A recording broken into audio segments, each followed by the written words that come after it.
دوستای خوبم، امشب اومدم براتون یه اوراکل حکمت بگیرم. نیت کنین تا ببینیم که انرژی این کارت چی هست. ببین وقتی این کارت جلوت میفته یه پیام خیلی روشن برات داره.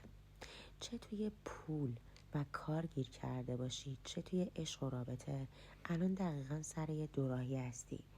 برای اونایی که درگیر مشکل مالی هستن این کارت میگه ادامه دادن روش قبلی دیگه جواب نمیده. وقتش یه تصمیم جدید بگیری، یه کار تازه، یه مسیر تازه یا حتی یه طرز فکر تازه درباره پول. انتخابت میتونه جریان مالیت رو عوض کنه، ولی باید از ایستادن وسط راه واقعا بیای بیرون.